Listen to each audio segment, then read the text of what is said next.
You know that sound, that sudden, sickening gush of water that just makes your heart drop? It's a fear every single homeowner has. You see that puddle starting to spread, and you panic. But what you need to know is that the real damage, the stuff that's going to cost you, is happening where you can't even see it. So let's dive into the unseen science of what's really going on when water attacks your home. Okay, let's do a little thought experiment. Picture it right now. Water is pouring across your floor. What's your first move? What's your second? Honestly, if you're like most of us, you just freeze. Total panic sets in because you don't have a plan. And that feeling gets a whole lot worse when you realize the disaster could be coming from pretty much anywhere. You know, it could be a burst pipe. Just bam. A catastrophic failure that gives you zero warning. I mean, 1 minute you're making coffee, the next you've got gallons of water gushing inside your walls, through your ceilings. It's that fast. Or maybe it's a betrayal from one of your most trusted appliances. That washing machine hose you never think about, it suddenly lets go. Or that old water heater that's been humming along in the corner. It finally rusts through. And you know, these things can dump literally hundreds of gallons of water into your house in the time it takes you to pop out to the grocery store. And then, of course, sometimes the threat comes from the outside. A massive storm rolls in, the drainage systems just can't keep up, and suddenly that floodwater is pushing its way right into your home. And believe me, it's not just bringing water with it, it's bringing all sorts of nasty stuff along for the ride.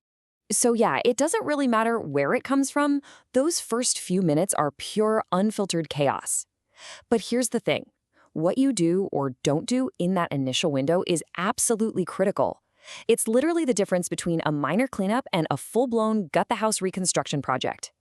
Okay, so let's get past that initial wave of panic and talk about the real enemy here. Because the puddle you see on the floor, that's not it. That's just the tip of the iceberg. The unseen stuff, that's where the true, long-term, wallet-crushing damage really happens. And you need to understand this. The clock starts ticking immediately. You have a shockingly short window, we're talking just 24 to 48 hours, before the mold spores that are, by the way, always floating around in the air, find that perfect, damp, new home and start to colonize. Once they get a foothold in your drywall or insulation, well, it becomes a full-on race against biology. Right, and here's something really important. Not all water is the same. Far from it. You've got your Category 1, which is clean water from a busted supply line, but things can get dangerous fast. I'm talking about Category 3 water, or black water. This is the nasty stuff from sewage backups or overland flooding. It is literally teeming with bacteria, viruses, you name it. And that means anything it touches that can soak it up, like drywall, carpet, furniture, isn't just wet anymore. It's a biohazard. It has to be ripped out and thrown away, period. And this right here is probably the single biggest mistake homeowners make. They touch the surface of a wall and it feels dry. And they think, phew, okay, we're good. But that is such a false sense of security. Moisture is a sneaky, sneaky thing. It wicks deep inside your walls, under your subfloor, places you can't see or feel. And that hidden moisture, it's a ticking time bomb just waiting to create rot, decay, and a massive mold problem.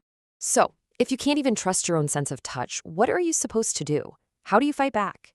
Well, this is where the pros come in. They bring a scientific process that brings order to all that chaos. We're not just talking about mopping up puddles here. This is about a targeted scientific hunt for hidden moisture.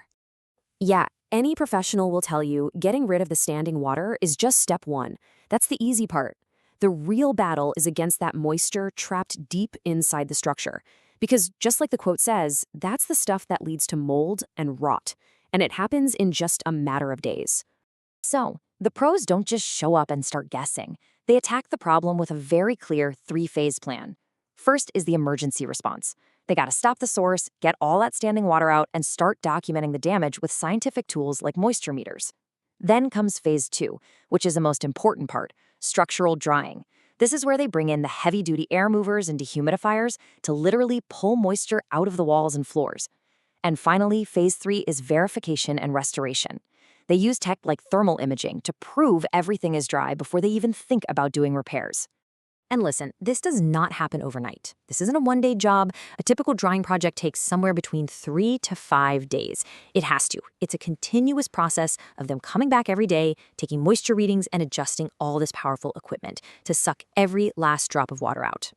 If you try to rush this step, I can absolutely guarantee you're going to have problems down the road. And like I said, this isn't guesswork at all. It's pure science. Technicians use these amazing tools like thermal imaging cameras that can literally see temperature differences in a wall that are caused by hidden water. Then they use moisture meters to get exact readings deep inside the drywall and wood. They're using technology to make the invisible visible. It's pretty cool, actually. Okay, so now you get the science behind it, but let's talk about the elephant in the room. The question that's on everyone's mind the second this happens. What's this going to cost me? And maybe more importantly, who's paying for it? Well, there's no simple price tag, unfortunately. The final bill depends heavily on a few key things. First, that water category we talked about. If it's category 3, black water, the cost jumps way up because of all the safety gear and disposal rules. Then there's the size of the area, obviously. More wet space means more work. And finally, what got wet. Trying to save expensive hardwood floors is a way more intense and costly process than just drying out a concrete slab. Of course, the whole time this is happening, you're just praying your insurance will cover it. But will they? Well, that all hinges on one very, very important rule. It all comes down to what insurance companies call the sudden and accidental rule. Basically, they're there to cover things that happen out of the blue, with no warning, like a pipe that just explodes or a washing machine that suddenly fails. What they typically will not cover is damage from a slow, drippy leak that's been going on for months, because that's a maintenance issue. Or, and this is the big one, damage from groundwater or flooding. For that, you need a totally separate flood policy. So what's your best weapon for getting your claim approved? Documentation. It's everything. Take tons of photos, take videos, and this is key, make sure you get those detailed daily logs and scientific moisture readings from the restoration company. That's the hard evidence, the proof that an insurance adjuster needs to see to say yes. Okay, so now you get the science and you get the insurance side of things. Let's make this super practical. Let's go back to that moment of panic. Only this time, you've got a plan. Here is exactly what you can do in those first few critical moments before the pros even get there. This little checklist is how you turn that panic into productive action. First things first, safety. If you can do it safely, shut off the main water valve. Then cut the power to the wet areas. Water and electricity do not mix. Next, damage control. Start moving furniture, rugs, anything valuable to a high and dry spot. And like we just said, document everything. Pull out your phone and start taking pictures and videos. Then you call the professionals. Now, here's a super important warning, a big what not to do.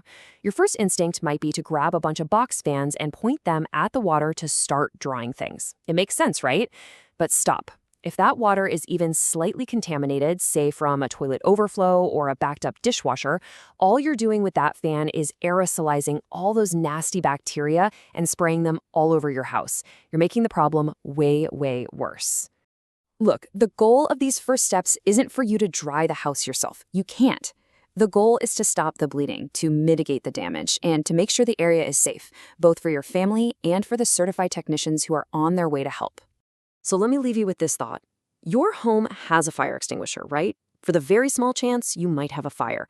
But are you prepared for water damage, which is honestly a much more common threat?